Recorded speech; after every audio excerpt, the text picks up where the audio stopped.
in June and July, and the assembly was inaugurated by Maharaja on the 18th of October 1948.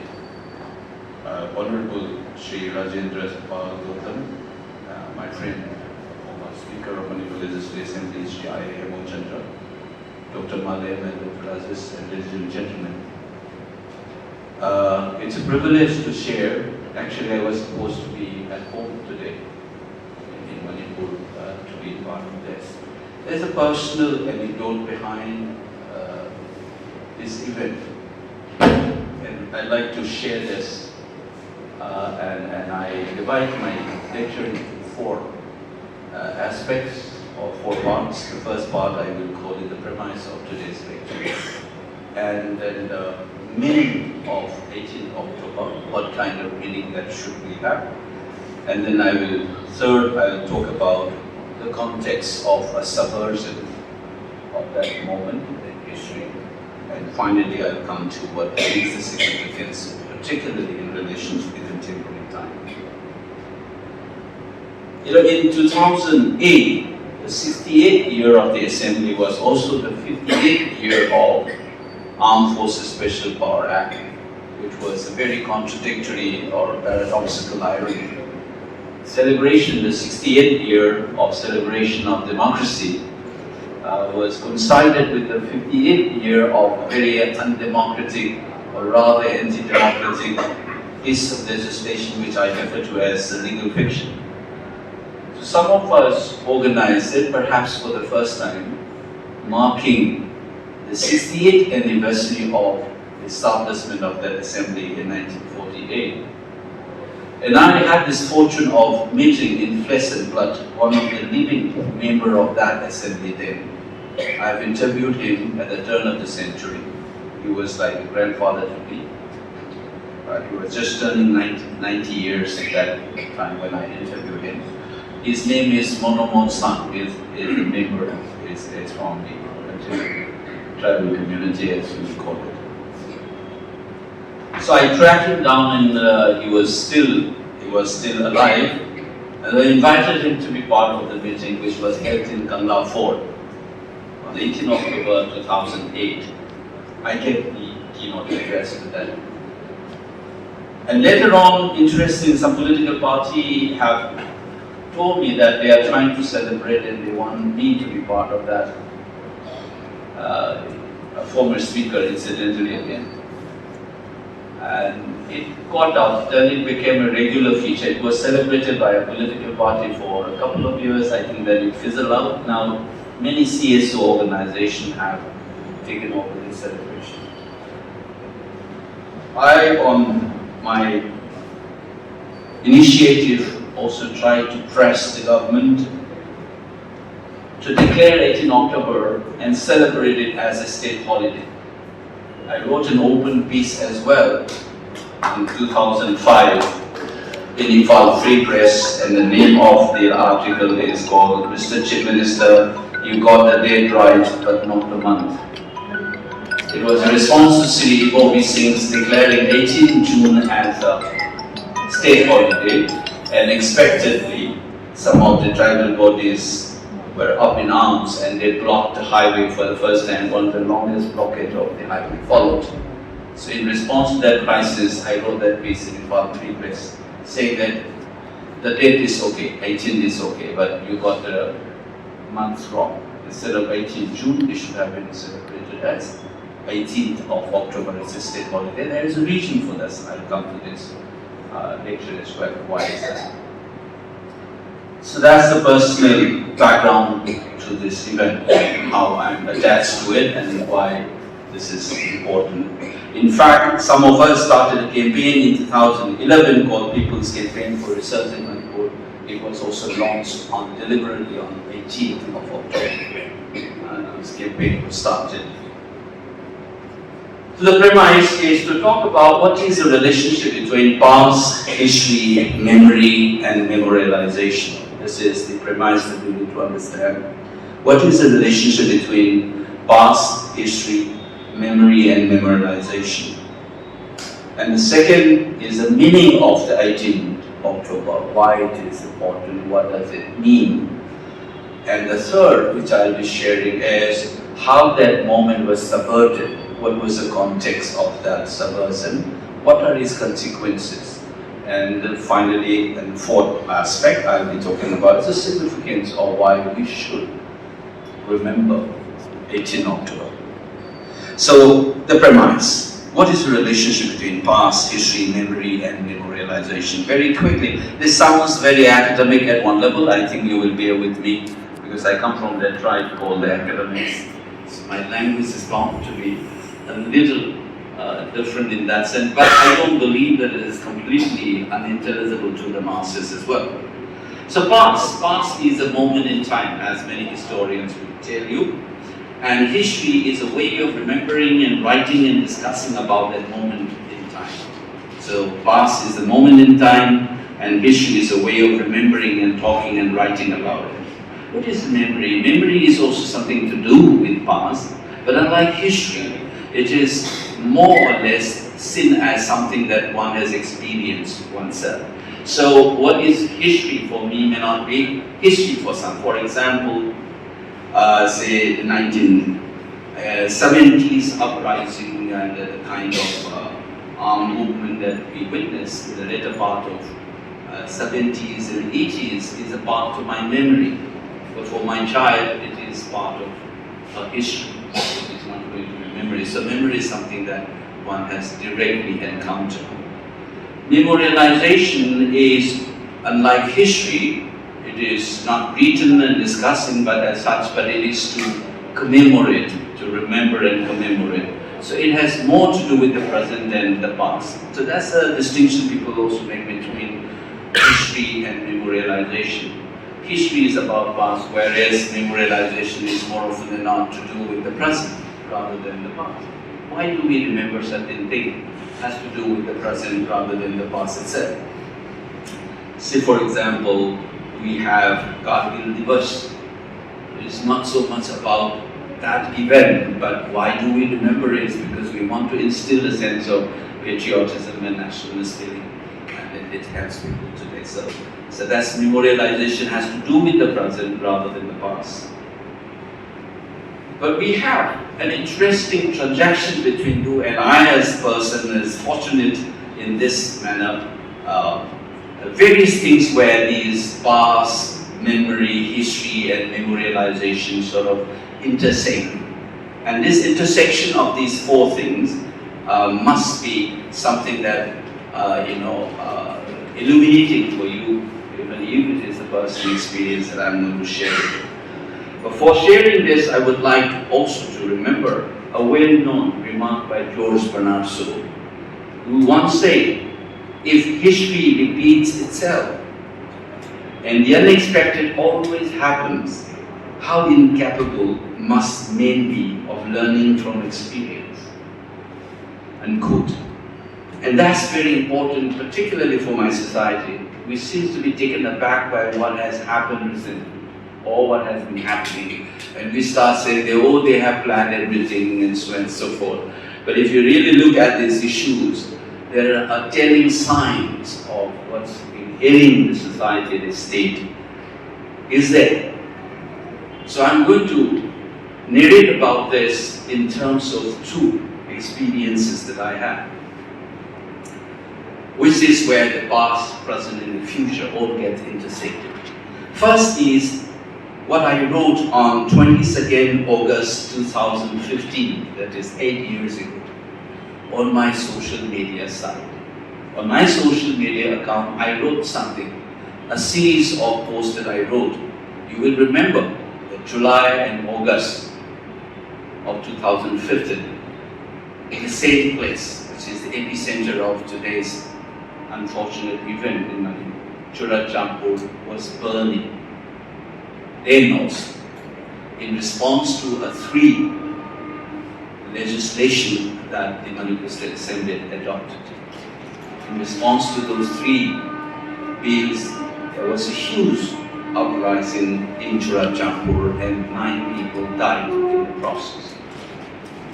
It was in relation to that one, a series of my social media posts I'm picking up one, which incidentally many people have said, you sound like, this is a remark said to me by a well-known activist politician from Arunachal Pradesh. He said, Bade, you knew it coming 8 years ago?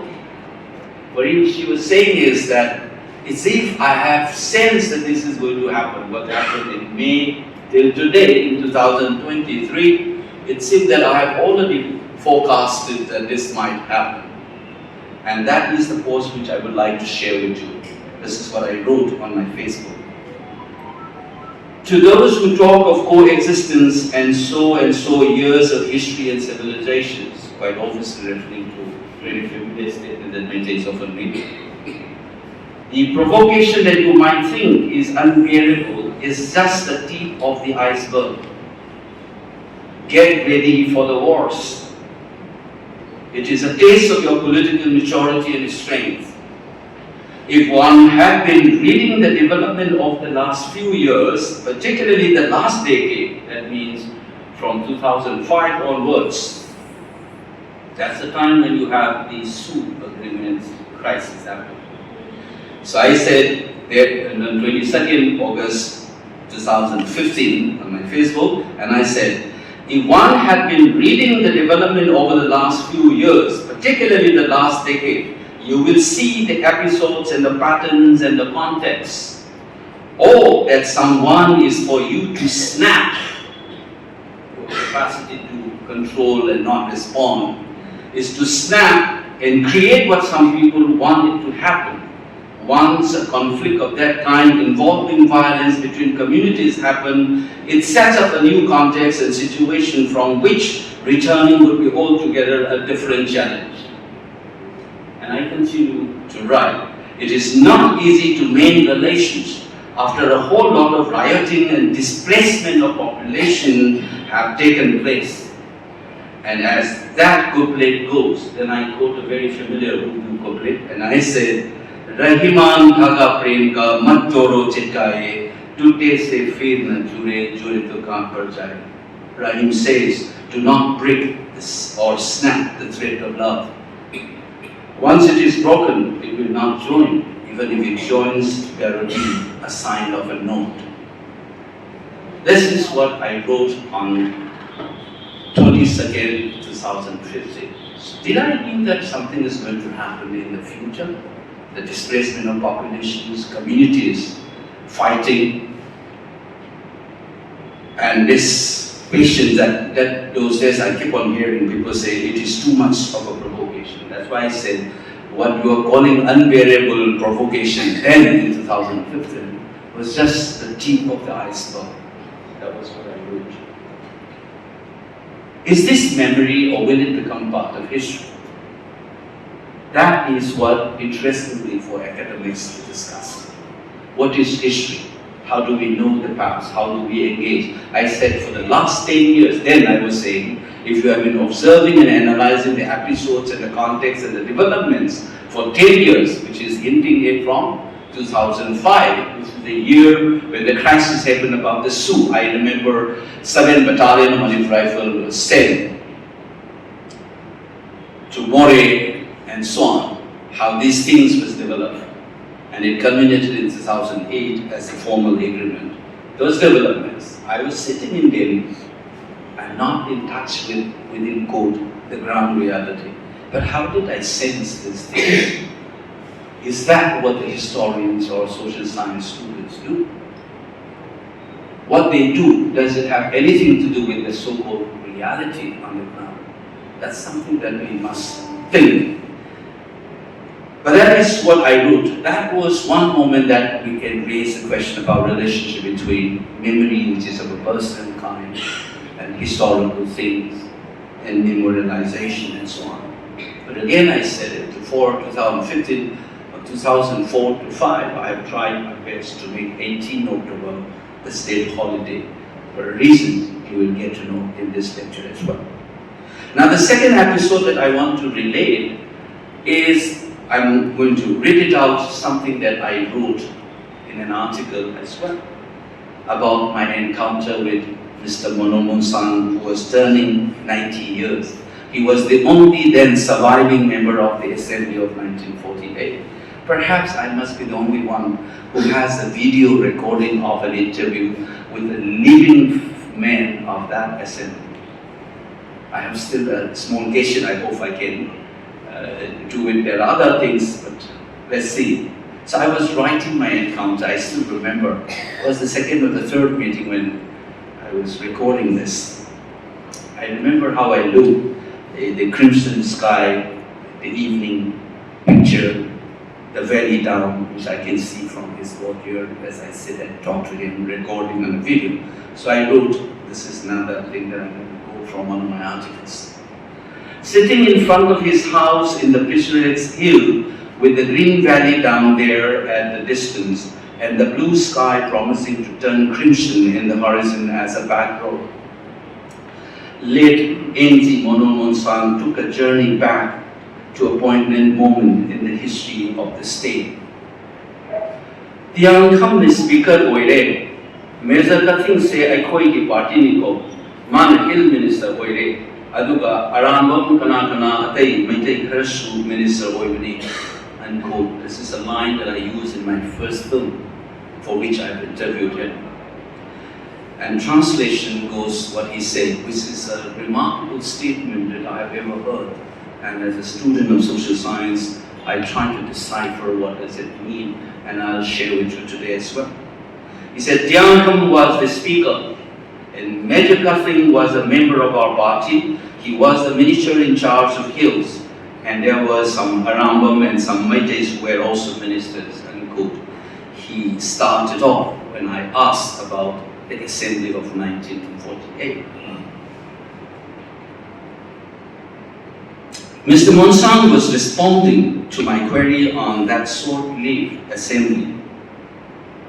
As these words came out as, within quote, traces of the past, this is a phrase used by historians, from the proverbial horse's mouth, I couldn't help but feel a surreal sense of encounter with history in flesh and blood.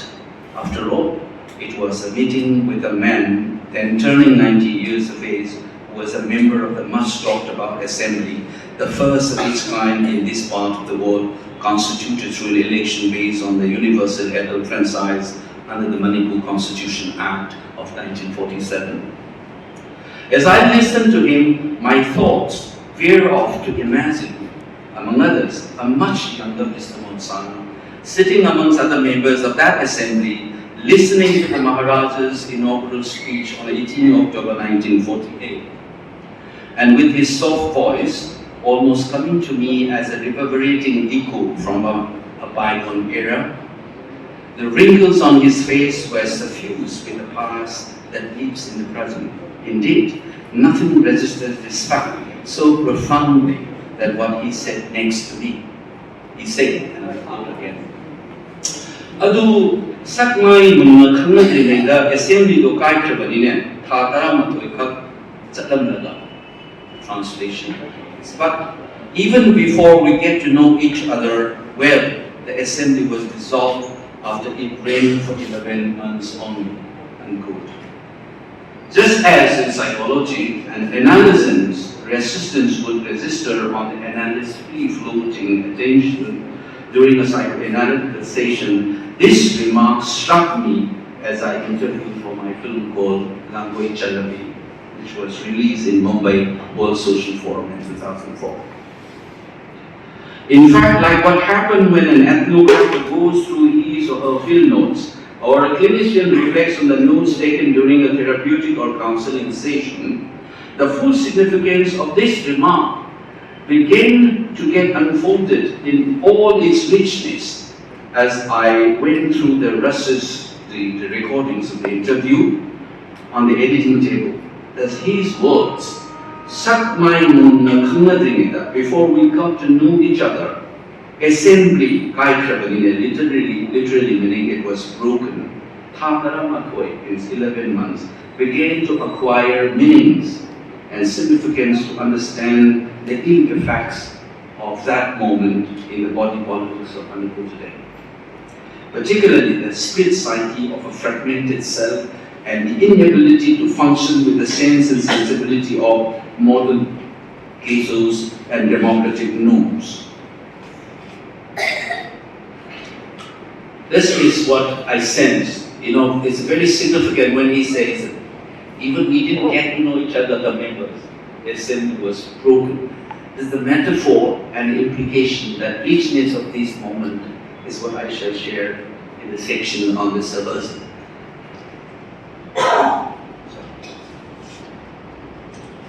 So what was 18? Why it is so important for us? And what does that mean? Is something that I would like to discuss with you in the second segment of my lecture. 18 October was the day when the representatives of the people of Manipur, irrespective of communities, language, religion, sex, place of residence, etc., came together to mark their transformation from being mere subjects, within quotes, subjects who normally don't have the right as citizens, as from being the subjects of a sovereign king to that of becoming the democratic citizens who share the sovereign power with the king. In other words, that they mark a moment wherein from being a subject without civil and political rights fully, the individual members that came under the expression the people of Manipur became the right-bearing citizens who as individuals are equal in the eyes of the land of the law. You must remember this is the three-letter words: fraternity, equality, and liberty, the slogan of the liberal ethos, which was aptly expressed in French Revolution, especially in this declaration of the rights of men and citizens. You will see this in French Revolution, so that everybody is equal and they are right-bearing. That's the foundation of modern democracy and the concept of we the people. So that sense of an individual and individual coming together, even if you look in political science theory, for example, well-known work by Thomas Hobbes, Leviathan, for example, how the we the people has been created. But these right-bearing people come together to form a community, and that's how we the people in modern liberal sense says. And this is what the political sociologist Michael Mann calls it, the stratified conception of people. So people may be different, you may belong to different religion, culture, and so on, but everybody has the same dignity and the right, and they come together to form a community, to look for and work together for a common good. That's the principle of liberal self. That is the significance which was opened or inaugurated in Manipur on the 18th of October 1948. To think of it, it is not only the transformation of the individuals, but the collective as well. It was also the beginning and the recognition of the assertion of what we call in political science popular sovereignty in Manipur. Because you can remember that in French Revolution's Declaration of Men and Citizens, Rights of the Men and Citizens, the Article 3 says that the sovereignty rests with the people, with the nation. Otherwise, earlier, sovereignty was rests with the king, the monarch. You can see in Treaty of Yandabu, for example. When you talk about the Asiatic sovereign, he was referring to the Raja, the king. So he was the sovereign. You must recognize him as the sovereign. So the sovereign rests with the body of the king. In the modern democracy, that sovereignty is located in the body of the collective, which is formed by the citizens. So that's what we call it popular sovereignty. So it was the inauguration of the popular sovereignty. And democratic ethos. Truly, it was a moment for Manipur as a state to consolidate the transition from being, to borrow from French thinker Michel Foucault, from a territorial state to being a population state in some sense as well. Indeed, in this sense, it was truly an epoch-making historical moment of imagining a new collective in modern terms, rather than the old ethos. This is the modern thinking and the collective being imagined as the people of Manipur. It is the day that captures the trajectory of the different forms of consciousness of collectivities and relationships that have presumably accompanied the transformation of a space dotted by small human settlements, villages, principalities to a kingdom, and then to a monarchic state, and to becoming a modern state which gets its legitimacy from none other than the idea of we, the people, a collective defined by the right-bearing citizens. You must know what I was just saying in this line is that if you imagine the emergence of the evolution of Manipur, you see that when the Himalayan ranges were formed 50 million years ago, with the collision of these geological plates and how Himalayan came up, Manipur is part of that one. So you have these hills and valleys. It is through that ecology you can see that normally the state and civilization opens up, whereas the many social science and historians will remind us, where you have surplus food and population growth. So when you have this valley is where you have many collectivities like these small within quote states, villages, villages. Many of them, they come together as a kingdom and a monarchic state to a modern state. That is the moment of October 1948, the evolution of the Manipur state. In other words, what does it also mean is the consciousness and cosmologies of the people under the social order of insect group, like Lekais and Kul, insulated and often fortified villages. You can see that in tribal villages how it was fortified. Under the chiefs and the sovereignty of a sovereign monarch, are bound to be different from that of the social order and secularized political space inhabited by enfranchised people in a modern state. It's very different from your kingship to a modern democratic sense. That's also a shift in the consciousness of society as well. For example, the way you look at the communities or the women, for example, will change because this is a liberal democracy. Everybody is equal, whether you are a woman or a man or a tribal or a non-tribal or a speaker of that language or this language or residing in certain areas or not. Everybody is considered to be, in legally speaking, treated as equal in the eyes of the law.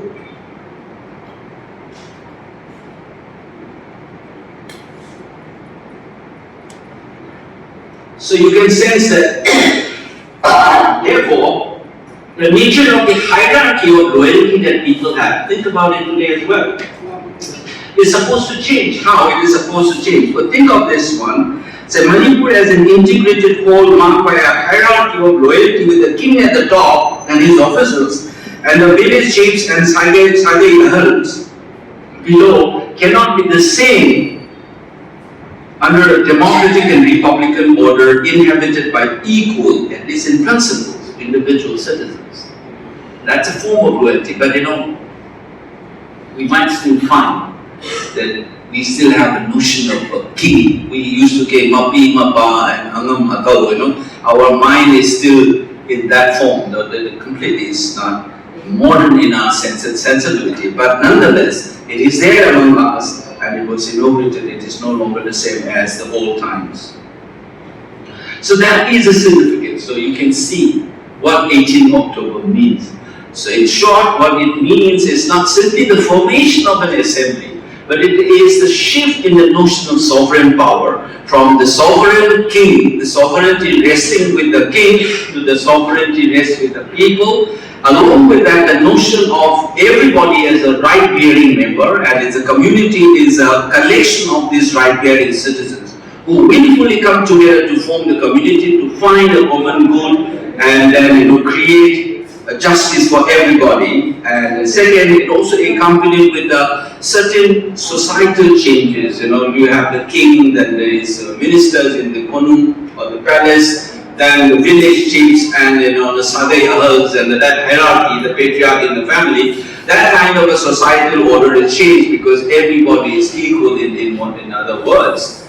In the Max Weber sense, it is truly a modern if you really sense. For example, in the feudal monarchical order, in an impersonal state, all the properties, the means of administration belong to the king.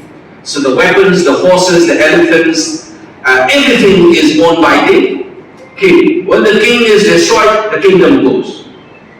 But unlike that, as Weber reminds us, there is a separation between the material means of administration and the administrator. So today the Prime Minister, the Chief Minister is using material like the car and the jeeps and the money and all of that. It's not the personal property of these people.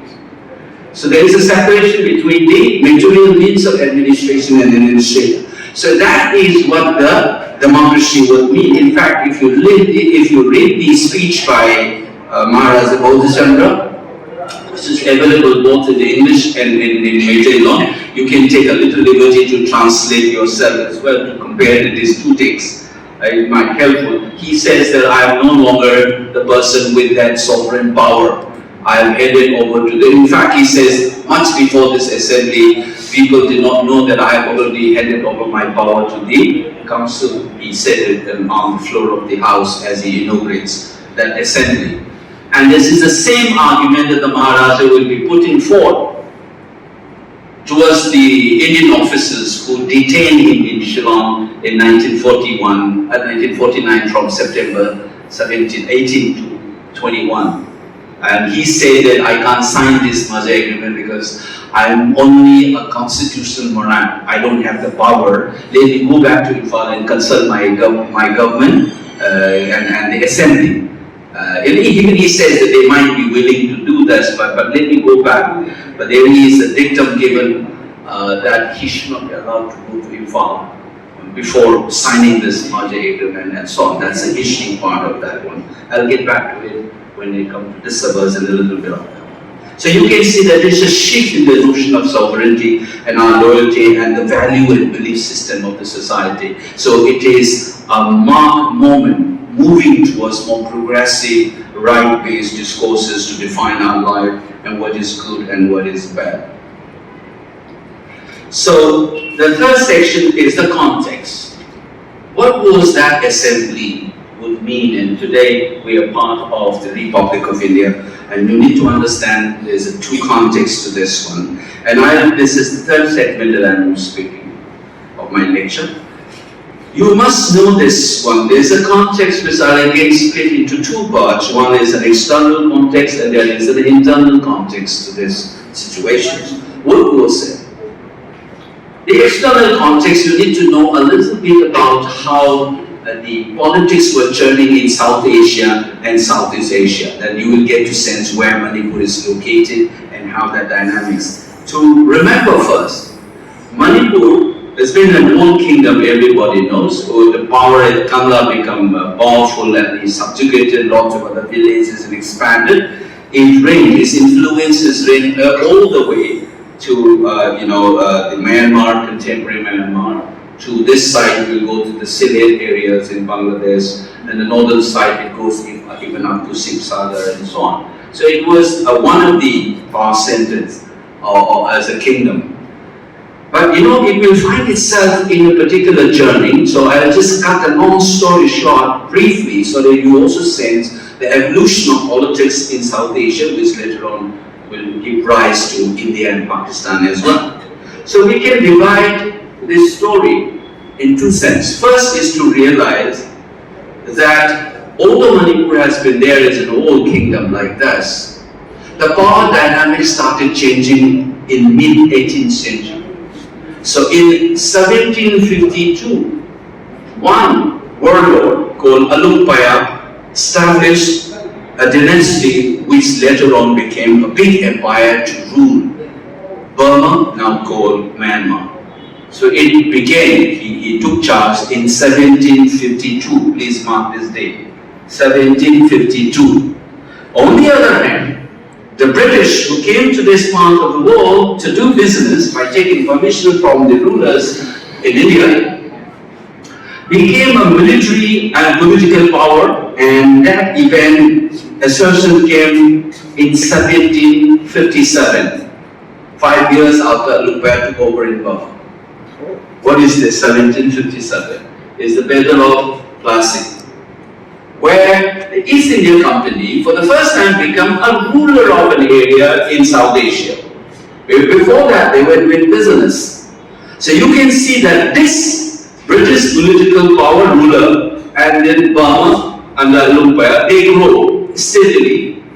And then within 60 years, they confronted at the turn of the 19th century, 18th century, 1800 onwards. That is where we need to know it. That's how Manipur was caught in between. So this transformation, as it grows, From 1752 this side in the eastern side and 1757, that Manipuri rulers were aware of this rising power, and therefore the ruler tried to negotiate with this newfound situation, and one of the classic maneuver was a treaty signed on behalf of Maharaja Gorasham and the British East India Company's Chittagong factory chief, Bursley, which is 1762, 14th of September. So you can see this is the dynamics in the mid-18th century.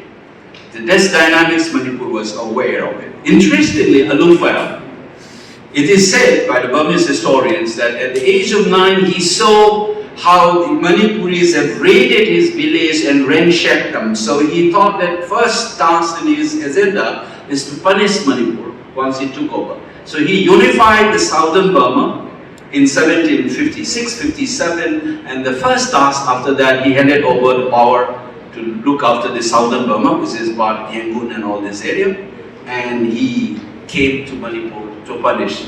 That was the first Burmese incursions. There was before Chahiteret Kuntalpa and all of that one. This was the later part of the 18th century itself. Now what happened is that you will see that as this two empire grows,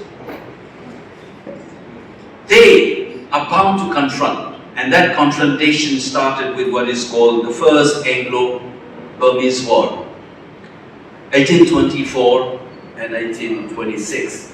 But before that, you must know that that war was occasioned by the intrusion of Burmese empire in today's India's northeast. Assam and Manipur was threatened by the Burma. In fact, the Burmese king had put some puppet king in Manipur, and so much so that in 1819 began a period in Manipur history which is known as Chahiteret Kuntalpa, a devastation where the people were being thrown, and it was put as a sort of a puppet vassal state by the Burmese. And along with this First Anglo-Burmese War, Burmese took part in it and it was liberated. That's the relationship that we started with the British after 1826. Treaty of Yandabo was the turning point. And here is another interesting and very important thing to understand here, is that as the British became more and more powerful, is expanded, you have this inevitable resistance from the Indian people. So you have what is referred to as Sepoy Mutiny, or the First War of India's Independence in 1857.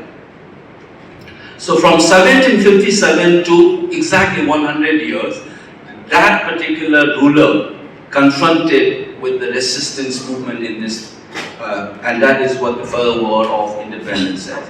Following that war, the British government, Queen Victoria, proclaimed that there would be no more annexation of princely states in India. Territory annexation will be stopped. That was Queen Victoria's proclamation of 1858, November. Now what is interesting for us to locate Manipur and this assembly and all of that, you need to know is that through that proclamation, the territory in South Asia was divided broadly into two areas. One is called British India. Let's not get confused, many people get confused. British India is a specific term which means those territories which is directly governed by the British. The administration was taken over from East India Company by the Crown, and in that area where they directly administer is called British India. And there is another part of the territory which they use three terms. There are native states, Indian states, and princely states. These are the three terms referring to the same territory, which is ruled and governed by the rulers of that, Nawabs, the Maharajas and Rajas and so on. The smallest one could be something like 148. This could be the Jagirdari, of the Mughal Empire was dwindling, and so it is a breakup of these small Jamindars and others. All of them were considered as, remember that when we say 600 princes or princely state, it doesn't mean all kingdom. It is all this small state, E-S-T-A-E. Smallest one I came across was an interesting in Saurashtra. It is around about 148 population. Quite obviously it must be a Jamindar. From that to Jammu and Kashmir and Hyderabad, Hyderabad was considered to be as rich or more powerful than France at that time. So you have, when you say 600 princes, they don't get equated all of them as of a similar kind. So these are 600 odd princely states. So you have two territories. Now let's shift the story. So after 1858, this Indian territory of South Asia was divided into British India and the native states. And the nationalist movement began in the 1880s onwards, the Congress emergence and so on. The story I'm just trying to cut short, and the relevant points to remember is that they began to be worried about what's happening in the princely states. So what happened is that British tried to take care of these states which is under their paramount power. Paramount power, by the way, is not a codified written document. It's a convention and it is a practice, and the power exercised by the British over these native states differ from one state to another, and for the same state depending upon the viceroys as well. So it is not a codified power, a paramount power, it is a convention in that sense. So in 1921 they have formed and inaugurated a body for the princely states, which is called the Chamber of Princes. For the first time you see in 1921 you have a body called Chamber of Princes inaugurated, which is trying to have a consultative body of all these 600 so-called princely states.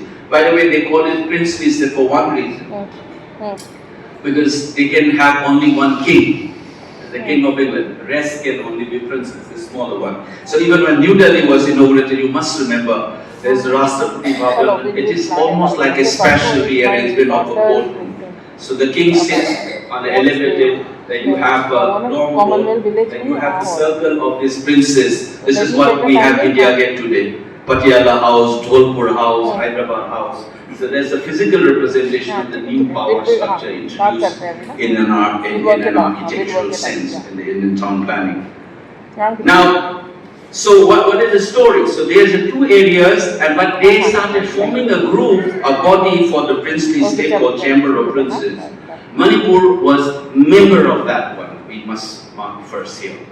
So we are part of the Chamber of Princes, which was inaugurated in 1921. Now the Simon Commission came and the reform continues. So they have suggested, based on Simon Commission, there was a new act passed by British Parliament which is called the Government of India Act 1935. It is based on the recommendation of the Simon Commission. And it envisages an India, a federation of India, which is defined in its Article 5 and 6. You can check that one. So this is called the Federation of India.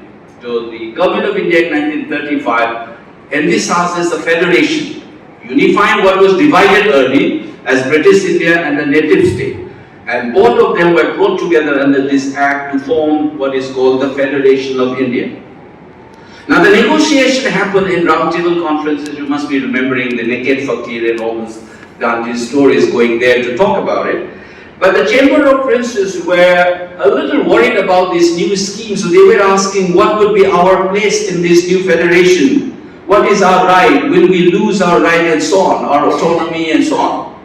So that negotiation happened in roundtable conference, and in fact they demanded that please define paramount power in concrete terms, and we want to see this negotiation.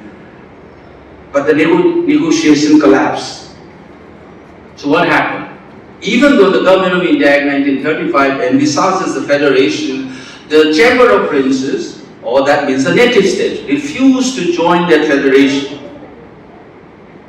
So when the Government of India Act 1935 was implemented in 1937, you will see in history books, it says it was partially implemented because the federation was not realized, because the princely state did not join. Under Article 6 of that 35 Act, there is a process of accession of these princely states to be part of the federation and so on.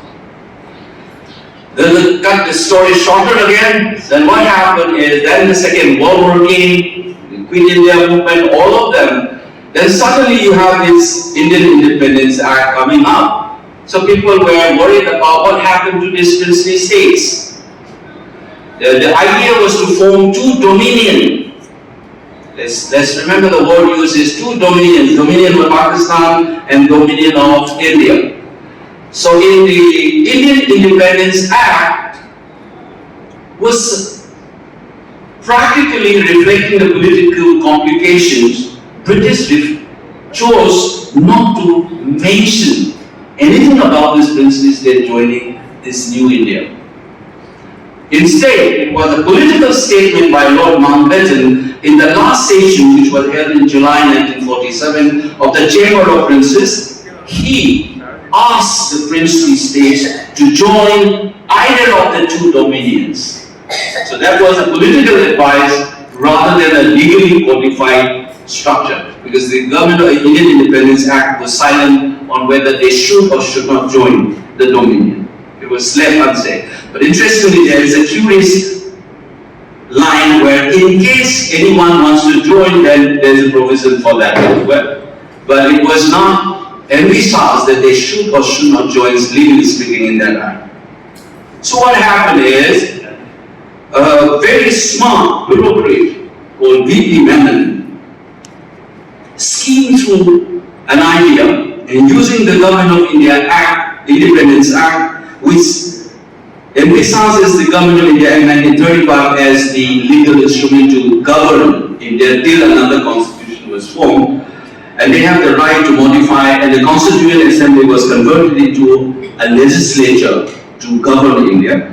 Using this tool, V.P. Menon decided to have this legal piece called Instrument of Taxation, which was derived from the Government of India Act 1935, a modified version under the new situation. And as Mountbatten said on the last session of the Chamber of Princes, they were asked to join either of the two dominions on or before the 15th of August. There is a reason why he was asking this princely state to sign the Instrument of Taxation before 15th. It's because in that Government of India it says, on or before the stipulated date, that's the term, that's the midnight. Because in the Indian Independence Act, it says that the paramount power will lapse from the midnight. So technically speaking, all the princely states will become independent, sovereign state in the international state system. And that is why they want them to have this accession treaty to be signed on or before the stipulated time, which is the midnight. As it happened, you will know that most of them signed.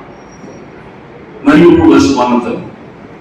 The king signed it on the 11th of August, and the Governor General gave his assent on 16th of August 1947. There were three problematic states in this regard. One is Hyderabad, and one is Jammu and Kashmir, who refused to sign the Instrument of Taxation. There's a third one, which is Junagadh, which signed this Instrument of Taxation with Pakistan. So these are the three problematic states, and you can have a trade-off between Junagadh and the Kashmir and Hyderabad. That's the dynamics. Manipur is nowhere in the story. So you can see that under the Instrument of Taxation, defense, communication and foreign affairs was taken over by the federal government as it was planned in Government of India Act. But as it's a federation, remember, if you read it carefully in the Government of India Act 1935 or the Instrument of Taxation, you will see a particular sense that we tend to lose today. Because India as a federation envisaged in 1935 is not the same India as it exists today. So therefore, in that Instrument of Taxation, Section 7 and 8, for example, clearly states that one, Maharaja of Manipur has his sovereignty intact over or on the territory of Manipur. That means his sovereignty is not surrendered. It is recognized by the Instrument of Taxation, Section 7. And Section 8 also says, which is actually derived from the Government of India Act 1935 spirit, that he says that this signing this instrument doesn't mean that he is agreeing to accept any future constitutions that might be adopted by the Dominion. So these are the two, Section 7 and the 8 in the Instrument of Annexation. So you can see that under this autonomy and the sovereign power of the Maharaja is what the assembly was inaugurated by him. So it was a legally acceptable, legitimate institution that was inaugurated on 18th of October 1948. Now, this context sets up what I shall share with you, what is called the subasm. I'll just try to skip some of the things that I'm reading it out. So what happened in this context is that, I mean, instead of reading, I feel like, what's the time? How much time I've taken? 10 minutes, so I better cut off because I have a long written things. I think the organizers said that they would like to publish it as a booklet, and I'll give you, and then you can do that. So what I'm going to say is that this particular Assembly Manipur Constitution Act were legally valid documents. And what happened is that though Manipur became the first geopolitical entity to have this constitution of a democratic government and an assembly elected through universal adult franchise, as I said, there were some other assemblies, but they were not elected based on the universal adult franchise. The first election was the Manipur election. And this assembly, in that sense, is a unique historical achievement. It's part of the South Asia or Southeast Asia's history. But you can sense that there was this Constituent Assembly was ready with the new constitution of India, and people knew that Maharaja or kingship is not going to be part of the scheme, because India was, you can see the inheritance mini constitution when he already placed it, you can see that India was envisaged to be a republic and a democracy. So the king monarchy is not going to fit in. So you are bound to have a conflict between a monarchical state who have already signed the Instrument of Annexation under the Federation and our Government of India in 1935, and what is going to be unfolded later on. So what happened is that there is another scheme which is called merger. So you can see what the people call it integration of princely state happens in two specific ways. Some people say three, but the third one is to be clarified. The first is the Instrument of Annexation, and the third one is merger. The other one is the standstill agreement. Standstill agreement is only to maintain the line of communication, because if you suddenly cut off, the people will, the administration will be chaotic. So what happened is that until unless a new form of arrangement happens, so the supply line and communication channel should be open. That is called standstill agreement. That's not a political statement. What is of a legal and political consequences, Instrument of Annexation. And in some area, the third layer, which is called the merger, is a very drastic form where the identity of these entities which have joined the Federation of India under 1935 Act will be seriously jeopardized. So what is this merger? Let us see this. As the new constitution was about to be, adopted, there was an urgency felt among the rulers of the new Dominion of India. And they were trying to rearrange these things. Some of the kings who have been staying outside, I remember one of them was called from England. He was vacationing in England, one of the ruler. He was called back and made to sign agreements and so on. There were definitely muscle flexing was done. One of the things that we know is that in Hyderabad you have something called an innocuous term called Operation Polo, and it is described as a police intervention, but it was a military action that everybody knows. Because Hyderabad refused to sign the Instrument of Annexation, and they went to UN applying for membership and so on. Kashmir, again you have this Pakistani's desire to take over that place, and you have this tribal intrusion and so on. So when the Maharaja was asking for help, Mountbatten told him that, sending troops will amount to invasion because you haven't signed the instrument of annexation, you are an independent entity. So Maharaja was asked to sign the instrument of annexation before the Indian troops were sent in to defend that state. This is some of the background story. So Manipur had already signed an instrument of annexation. Let us remember that. Jammu and Kashmir became part of the Indian Union by virtue of that instrument of annexation, not through any Muslim agreement. But Manipur, having signed the instrument of annexation, yet will encounter a very epoch-making situations that will haunt contemporary Manipur even today. And that is what I would like to read. It's quite long, but there are 3 pages that I have, and the time is short. What I shall try to do is, should I read it out quickly? Should I read it out and then you see that this is the subversive part of this story. One of the critical shifts in global politics of the 20th century was decolonization, which led to the emergence of European colonies as new and independent nation states, especially in Asia and Africa. It picked up its momentum around the mid-20th century. The shift was marked by the reproduction of modern democratic and republican ideas and values across the world, especially in those spaces which were under the imperial and colonial European dispensation. Along with these ideas, colonized people reclaimed their rights to self-determinations. Not only self-rule, but democratic assertion against feudal and monarchical orders were part and parcel of the same journey. Manipur was no exception to this tectonic shift that sought to change the very edifice of collective life in the 20th century. After years of struggles against the feudal monarchical order, dispensation under the shadow of British colonial authority, Manipur finally achieved the milestone which I have already discussed with you. Actually, movement for a democracy was started.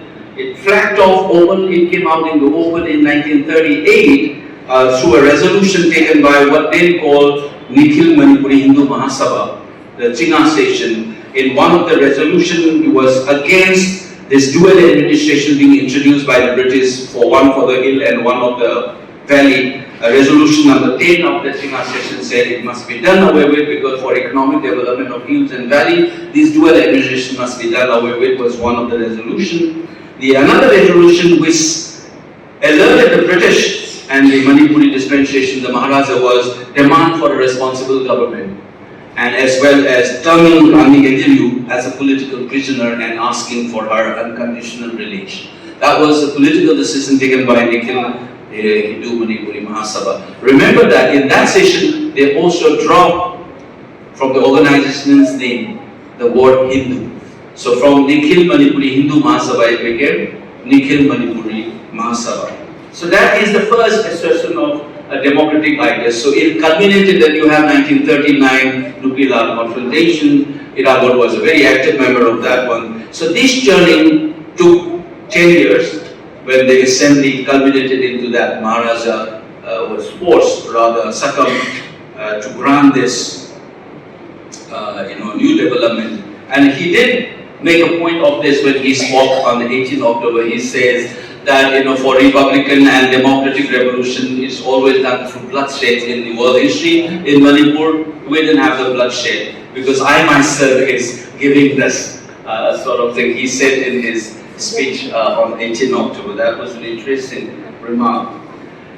Now, so what happened is, the merger agreement was extracted. So what is merger agreement? I don't think I'll read it out.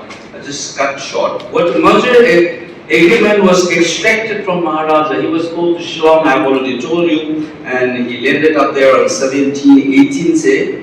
21st, he signed, he tried to negotiate.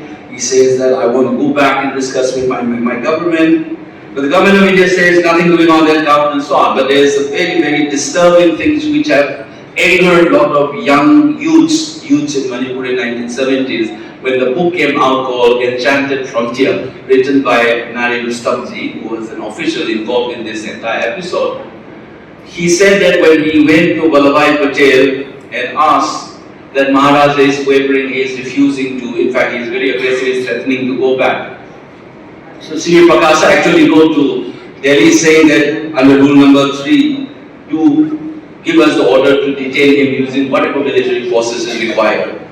So in that communications, when Sri Prakasa and Nadi Rustamji went to meet Patel, who was ailing in Mumbai, he did not even look at them according to this book.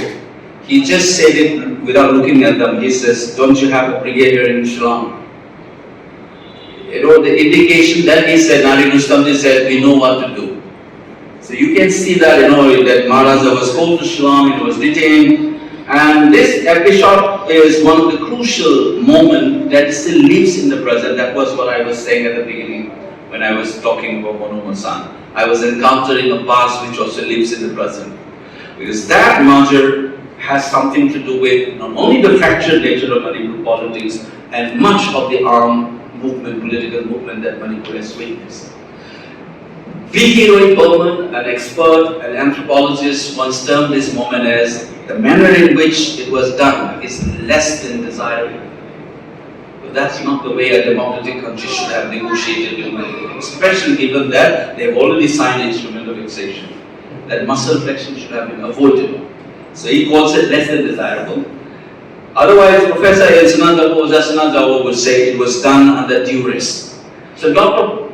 Take, but that is definitely not a normal decision. That was a muscle flexion which was exercised, and legally speaking in 1993 that instrument was declared as null and void in a public meeting in Nepal, signed by leading citizens of the state, including Professor Lanoi Kamai, who later on became a BJP member and so on. Now what is the loss of that moment? That a citizenship coming together and we the people in a democratic competitions and give and take processes that should have allowed a culture to be evolved within the internal dynamics of Manipur was sort of brushed aside and imposed the chief commissioners followed by a lieutenant governor and so on. So practically speaking, I'm just skipping these 3-4 pages with this narrative. What happened was 1938 onwards, people have been struggling for a democratic form of government against the feudal and monarchical system, and they have achieved. And remember that post-colonial period is supposed to be self-rule, and people's rights must be accepted and asserted and celebrated. Unfortunately, the post-colonial period of Indian state experience in Manipur is just a paradoxical tragedy. That government was dismissed and a bureaucratic rule from Delhi was introduced, and Manipur was put under that rule by Delhi for 23 years of its post-colonial period. And that is at the root of Manipur's fragmented ethnic politics and our movement. Even if that merger was done, if the constitution was adopted within a few weeks, 1949, September 21, the agreement was extracted from the Maharaja and it was implemented on 15 October. Interestingly, on 17 October, 2 days afterwards, Article 306, which later on became 370, was introduced for Kashmir.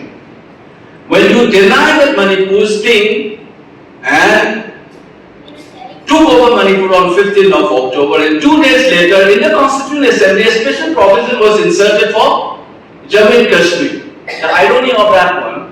And then Manipur was kept as its first chief commissioner's province, then a lieutenant governor and so on for 23 years. It was ruled by Delhi. And that's what we call it post-colonial command, where you're supposed to have your own self-rule. My gut feeling as a social science student is, if the government had not done that muscle flexion, even after that incident, if there is a certain sensitivity among the leaders of the new independent India, had they placed Manipur under Group A of the state with the legislative assembly of each one, because Manipur has already have one. So if they had introduced as a Group A state, when the constitution was adopted in November, a few weeks after the merger was done, I do not think that there would have been an armed rebellion in Manipur. That would be very, very unlikely situations. And I believe also that there would be no this ethnicization of politics and fragmentation, because the internal dynamics of common good would have been consolidated much more earlier under that particular experience. But rather than that, what Delhi will see, Delhi will give us, Delhi will solve us a problem, there's a third party always involved. And that is why, rather than looking at the interdependent nature of the people in the state, we look to Delhi. Remember that this suspicions and humiliation is recognized publicly by none other than former Home Secretary of the Government of India, Mr. G.K. Pillai. He said that the manner in which Government of India in the post-colonial period have treated Manipur is nothing but humiliation. They had to fight for their statehood. A statehood, the assembly they have already achieved before the constitution of the Indian constitution was adopted. And for inclusion of, if it is a separatist, will not do it. This is what his argument is. That inclusion of Manipuri language in the 8th schedule, Manipuris had to fight. And by the way, that was the first Indo-Mongoloid linguistic family to be recognized as the part of the Indian constitution. So this series of humiliation has been inflicted on Manipur was acknowledged by none other than Union Home Secretary G.K. Pillai. And so that is the journey how Manipur has been destroyed.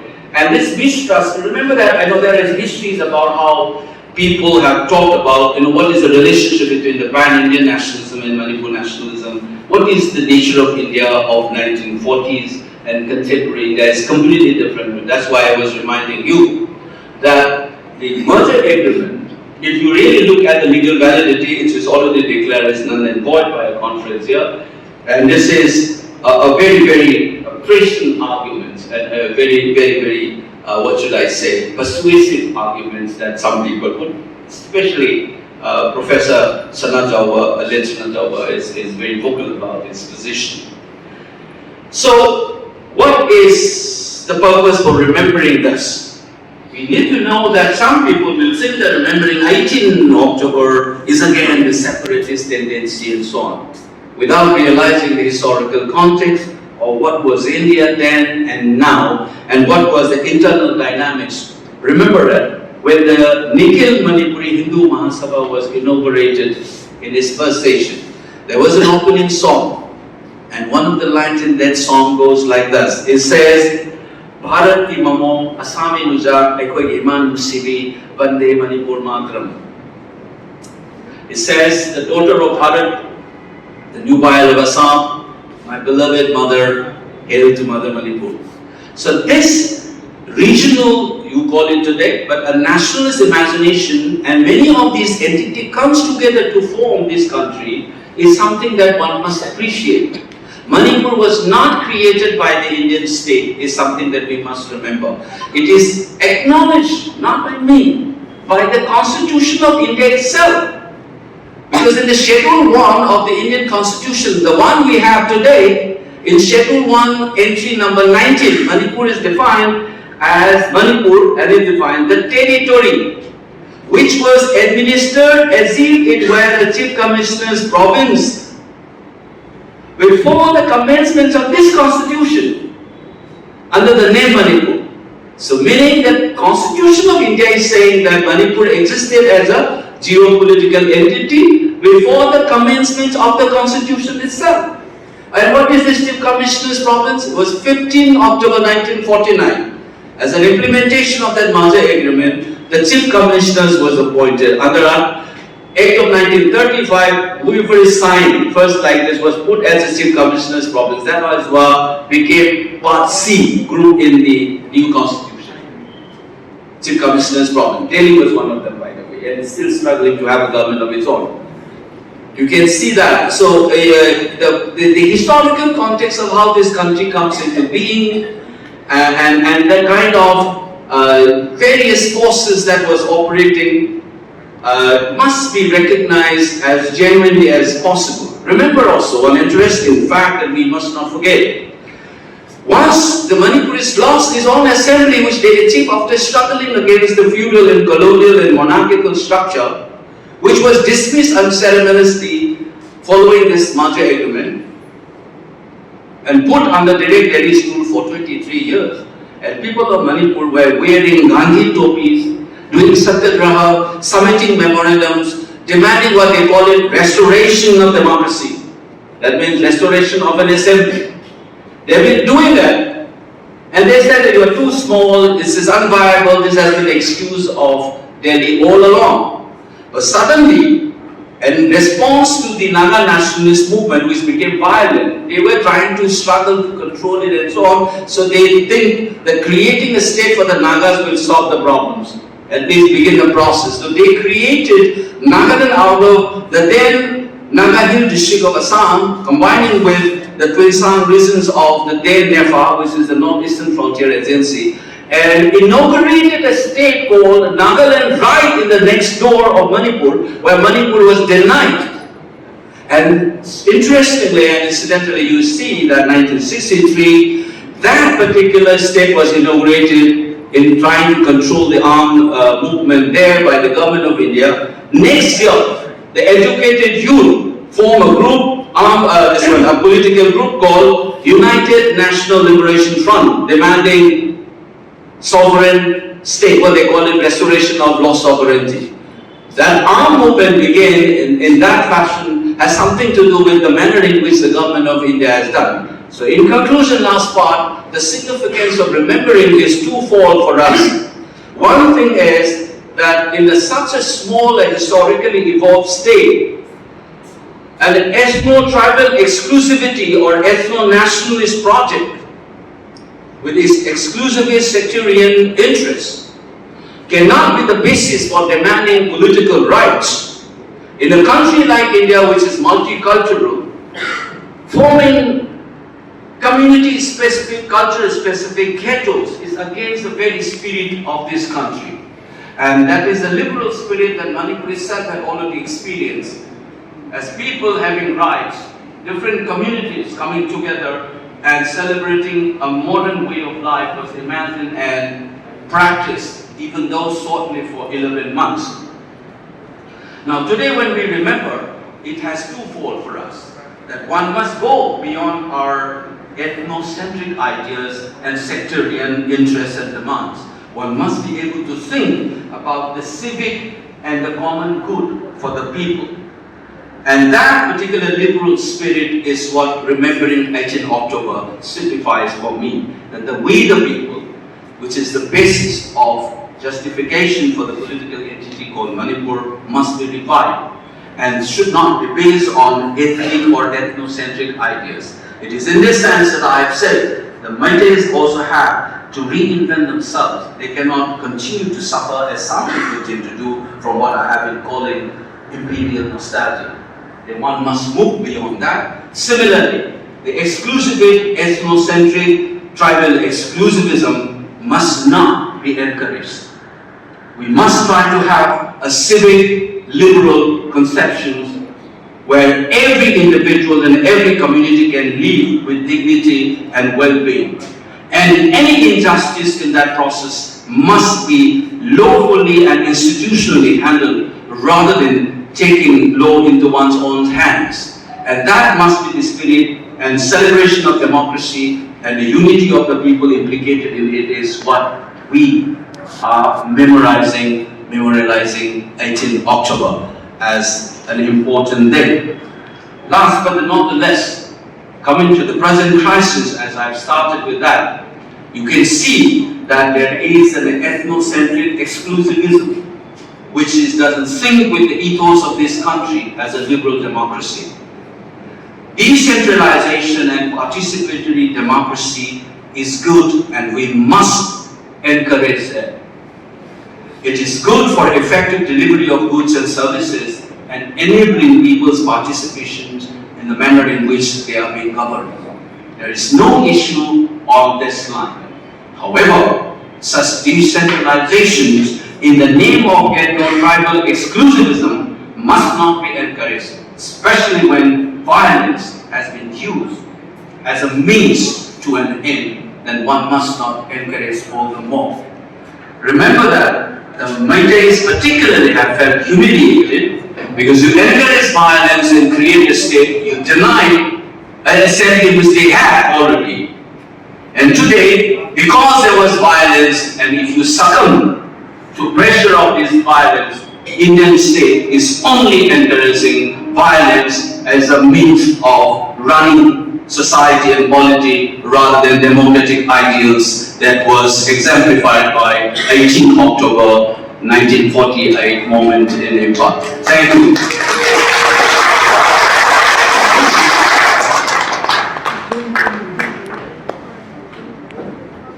Thank you very much, Akoijam.